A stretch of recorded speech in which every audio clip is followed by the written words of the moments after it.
Look, so here this girl, Tracy Malahan, right? She said on Ian Bray's group, she says, Jim Crack, she's speaking to this Jim Knaggs, and she says, my charges for the one we did, that is an action similar to Gail Bradbrook's action, got dropped in the end.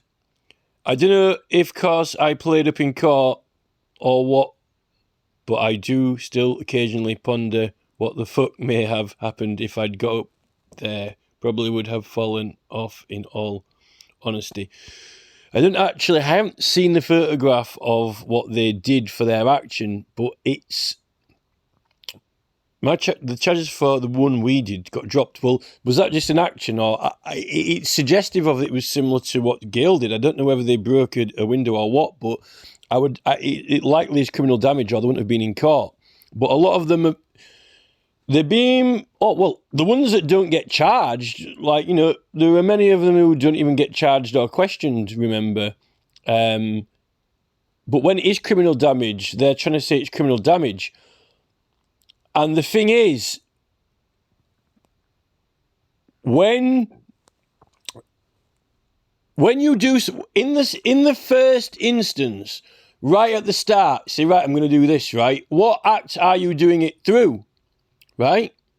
Because the most things that you do, whether it's lawful and there isn't any legislation prohibiting or restricting your actions, but then again, there are many things that you're doing that are what we call regulated, which means there are regulations around them, which means that all these things have specific, rules or procedures, right? Now, the rules and procedures that you do something through is the legislation by which you have to be judged on it, whether you can and cannot do it. And usually, the consequences, if you haven't done it by the regulations, are in the act. Which is why, when you set out to do political actions with notices and signs which are in law classed as advertisements, you do it through the town and county planning and statutory instruments, right? Criminal damage is not an act through which you do something through it. All right, we're going to go do some damage through this act, right? But that act is there for consequences of if things get broken. Now, the whole point of the Criminal Damage Act is completely, really, the criminal, if something is an advertisement, the Criminal Damage Act is not relevant. Now, the Criminal Damage Act is only 1971, right? But really, the main use of that act is for the emergency services, really, even though they don't want to admit this, because if it didn't exist, they wouldn't be able to excuse all the things they do in their jobs, right? Particularly, police. Now, police and fire emergency services do a lot of driving, and, that was covered in the acts, particularly like special reasons and, exceeding the speed limit and so forth. They removed that special reasons from, dangerous, and instead, all the dangerous circumstances are in the Criminal Damage Act. And the Act, it will not be construed as a defence against a charge. It will not be regarded as, it will not be considered, it would not be confused as a defence against a charge if you're using a right, privilege or interest. So you aren't defending the charge.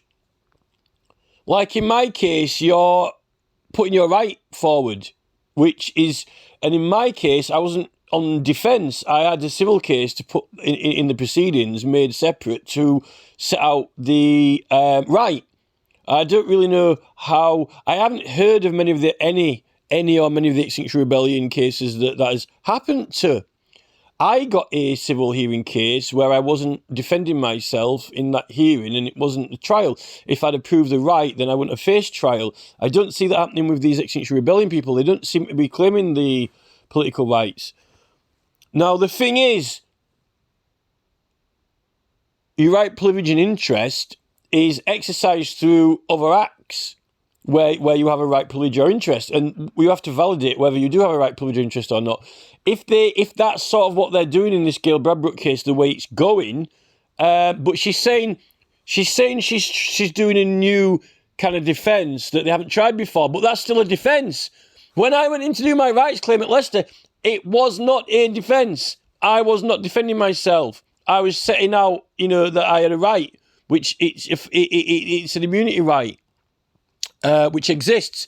And my judge says that no such thing exists when it clearly does, because we've now got multiple evidence of it existing, and even the CPS use it.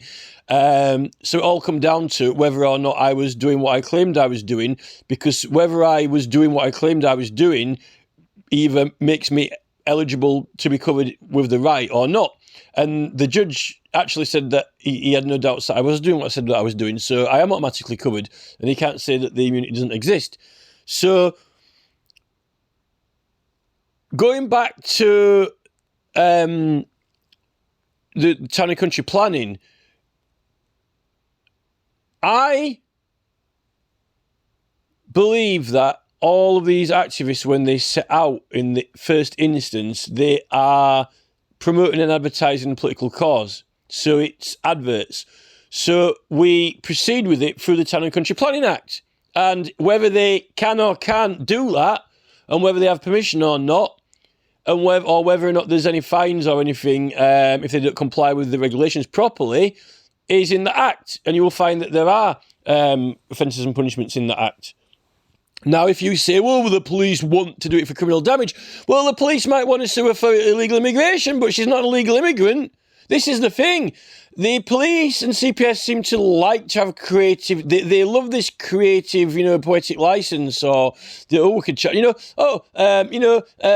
Bradbrook, she broke a window, let's charge her for breaking into a zoo. Did she break into a zoo? No. Why are you charging her with it then? No, it's poetic license. No, it's a lie.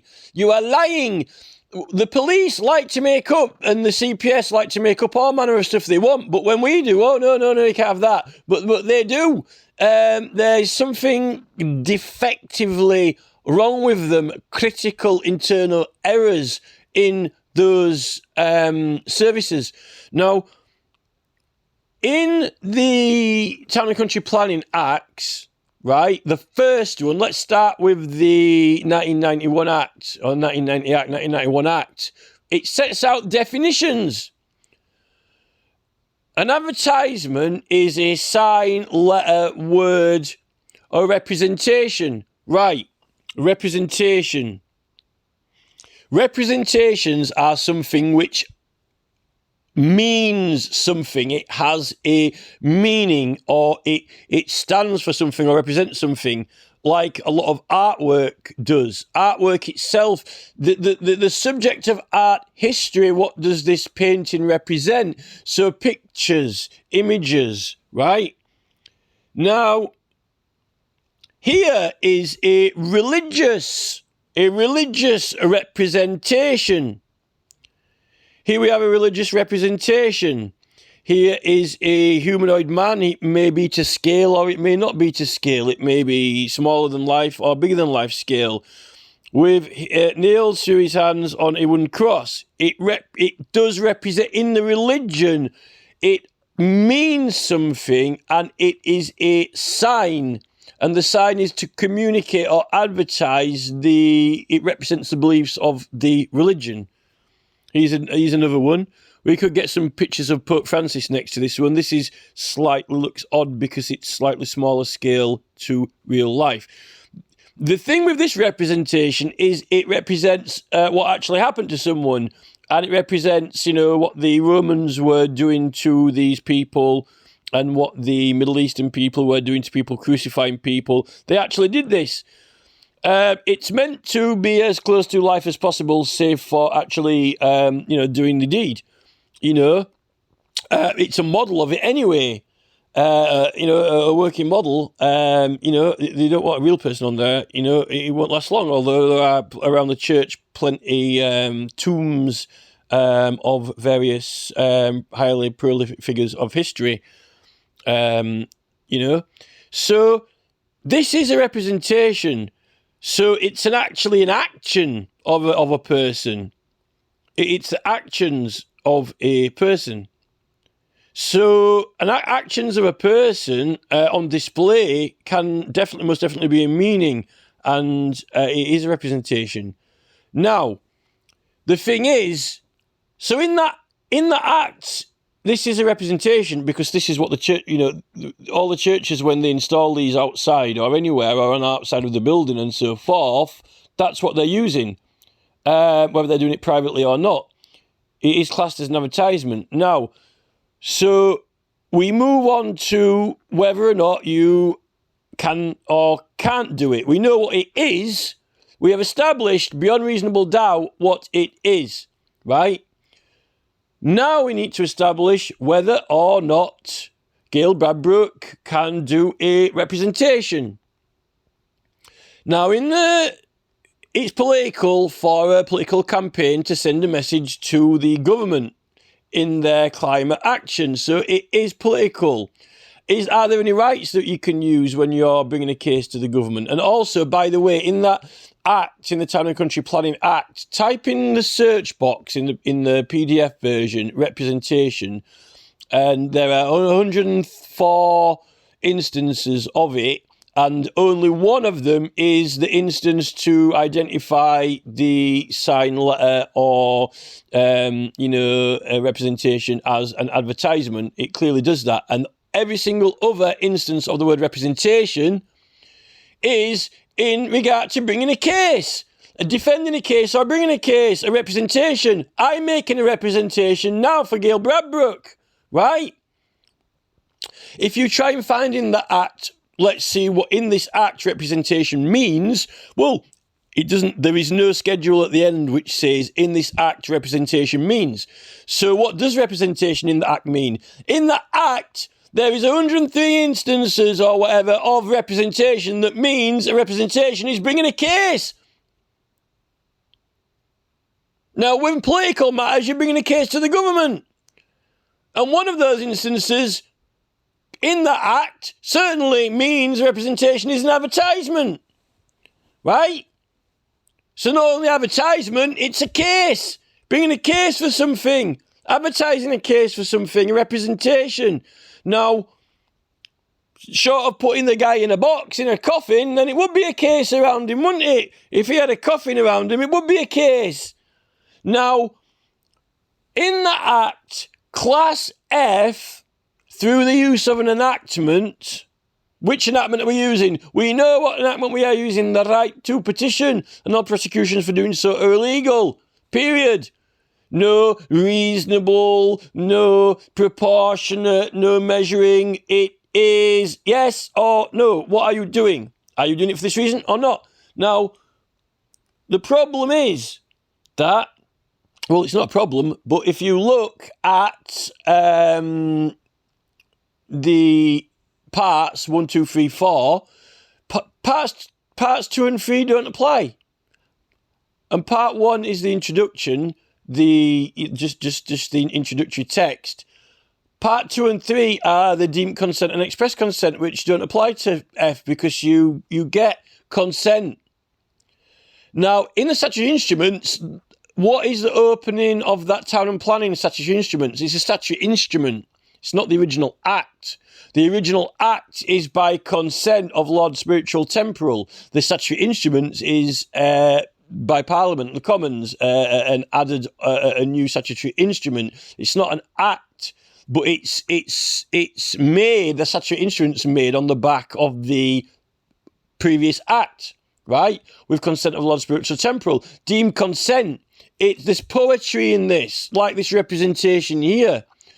Now, when you use F, which both sections of consent, deemed consent and express consent, don't apply. Now, when you're using F, there are different acts you could use. You might use the Criminal Law Act if you're a policeman, if putting a sign up to advertise for witnesses, or all manner of adverts through policing that you need to put up to warn the public or whatever. There are all different acts you can use, right? You could probably even use the Criminal Damage Act for, but why would you need to? Because you're using the right to petition, which says you can't be prosecuted. What consent? Where is consent? Consent of Lord Spiritual Temporal in the Act is the right, the consent, the right of the subject to petition the King. And what are the conditions of that consent? Well, all prosecutions for doing so are illegal. If you're petitioning the government, bringing a case to the government. So that's it. you got permission, and it's class F. Now, as for all the schedules and specifications of the said sign,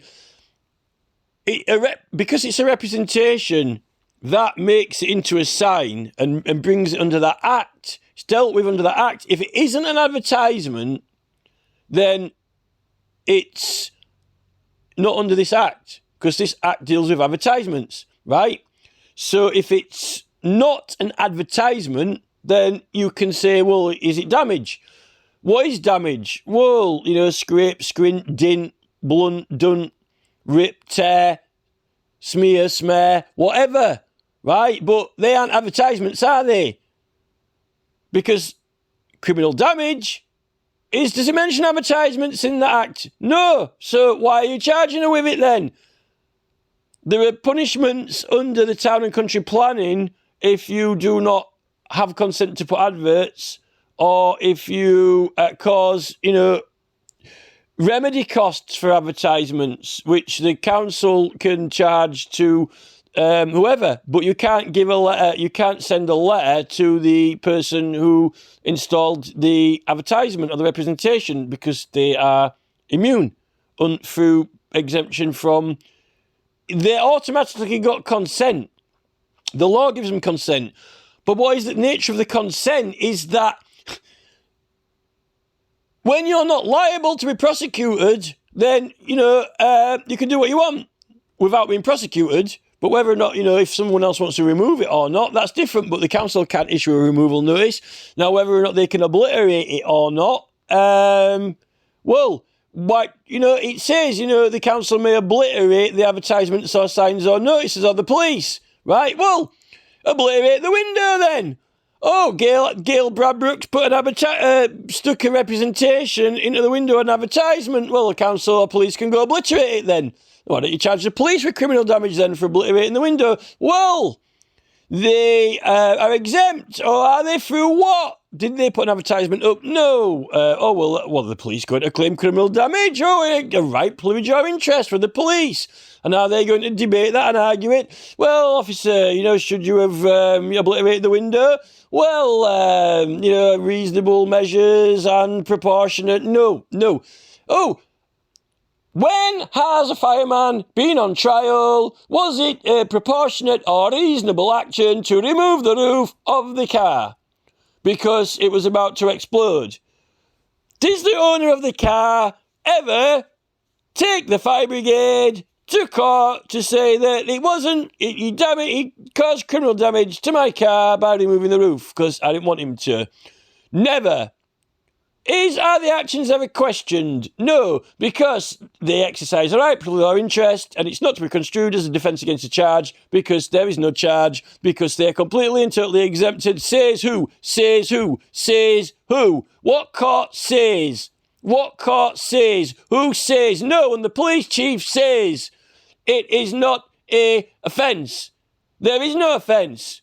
He's using a right, privilege or interest. Who decides whether it's proportionate or not? Why isn't every single police or fire brigade or ambulance incident decided in court whether it was proportionate or not? Never. Political rights are at a higher jurisdiction of casework than local emergency services, because you are potentially getting the entire nation's law made or changed, which affects the entire operations of the police and emergency services, like with the new policing bill, ridiculous stuff that they put through. That's the point. It's not criminal damage. And evidence in the attitude of the CPS is with, in Leeds Crown Prosecution Service, a Crown Prosecutor, a male Crown Prosecutor, did boast to me that he of a case study which they've used, where someone in the southwest or Cornwall was prosecuted successfully with criminal damage for writing washable, watercoloured picture on the pavement. Really? Is that a representation? Is it a picture? Is it a sign? Is it a placard or notice or sign from an individual, not an advertisement for a company or promotion for a company or business or political? Just his own picture, his own sign. Nonetheless, it's an advertisement. Well, why don't the council issue him with a notice to remove it, or why don't they obliterate it then? What is the Crown Prosecution Service doing bringing criminal charges against watercolours on the pavement, which are an advertisement and have to be removed by the council, and so forth? And it says accounting in that act for the passage of time must be taken into account if it would reasonably affect the circumstances, which, it's going to rain and wash it away, now it's all gone. What drawing on the floor in watercolours? Right? None. So, where does it account for? Where does it even entertain the idea of accounting for the passage of time in the Criminal Damage Act? It does not. So, how can you account for the passage of time when you're meant to do for a picture or representation? Well, you can't. Not in the Criminal Damage Act. Clearly, it's the wrong act, because it's not talking anything about advertisements placed or drawn or pictures. In the Criminal Damage Act, when does it mention once ever advertisements, drawings, pictures, letters or words? Stick, paste, glue or tape. Well, you can stick, paste, glue or tape a shoe. Maybe it is a representation. I don't know, but it's certainly, you can cause criminal damage by stick, paste or gluing, as the police like to throw around. But so what? What's that got to do with an advertisement? When you are given consent to put an advertisement, you use whatever you want for that advertisement or representation, whatever's appropriate, if you have either consent or not. If you've got consent, you can stick it up with what you want. That's the point. It's made to be attached. In the Criminal Damage Act, damage is not made to be done in the first place, right? So if you go stick sellotape to a wall, it's not an advertisement. You could put glue or paste on the wall by itself. That's not an advertisement. If it's not intended to or even claimed for such, this is the difference. It is not criminal damage when it is intended to advertise or promote something. If it fits the case is, firstly, by what means are you acting in the first place? Right, we're going to send a message. We're going to do something to advertise our cause. Right, well, how do you bring it? Well, clearly, advertisements are brought through the town and county planning. So, why are you bringing a Criminal Damage Act? It's ridiculous.